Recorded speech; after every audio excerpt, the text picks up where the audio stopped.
Alright, get ready for this one. Peanut butter oatmeal chocolate chunk cookies. Let's do this thing. First step is going to be some granulated sugar, some light brown sugar, a little bit of sea salt, and of course, unsalted melted butter. Then I'm going to add some vanilla extract, and I'm going to add 1 egg, and I'm just going to give this a mix. Once your mixture is nice and smooth, it's time to add the peanut butter, and use plain creamy peanut butter. Don't use all natural peanut butter, don't use healthy peanut butter. Use the stuff that's bad for you, because everything that's bad for you tastes delicious. Once that's in there, go ahead and give that a good whisk until it's nice and smooth and there's no lumps of peanut butter. Next, I'm going to add some all-purpose flour to thicken this up a bit, and I also added some baking soda, and then I'm just going to fold in my dry ingredients. This dough was a little bit on the wet side, so I added just a little bit more flour, not much, just 2 more tablespoons. I didn't want to overdo it with the flour because I don't want this dough coming out dry.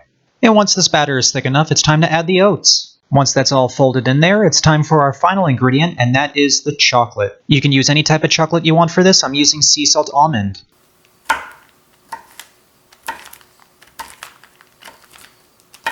Sorry, I was distracted by the beautiful sound of chocolate being chopped. Anyway, once the chocolate is in your batter and everything's folded in nicely, we're going to take a plastic bag and we're going to put the dough in the bag. The reason why I'm doing this is so the flavor in the dough has time to develop overnight, and once it hardens in the fridge, it'll be easier to work with.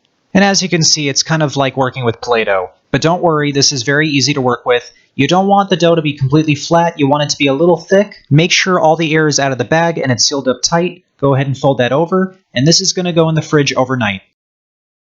The next day, the dough should be completely solid, but it'll be very easy to work with. When you open the bag, go ahead and take a pair of scissors and just cut a slit in there so that it's easier to open. And if your dough cracks like this, don't worry, nobody's going to get mad at you. You can still just bring it back together and then cut it with a knife. You should get 24 cookies out of this. And I'm going to take a square, split it in half. You want the rough side showing on top, and then just squish it on there. And if it's still a square, good. It's going to be a very rustic look, and that's what we want for these cookies. These are going to go in a 350-degree oven for 15 minutes. They should come out looking like this.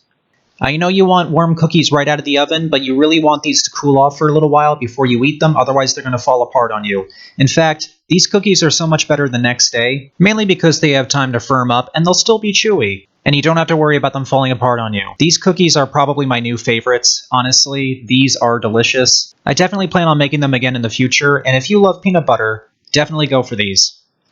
Alright guys, I hope you all enjoyed this one, and I hope you try out this recipe. Please remember to like and subscribe, and I will see you all next time.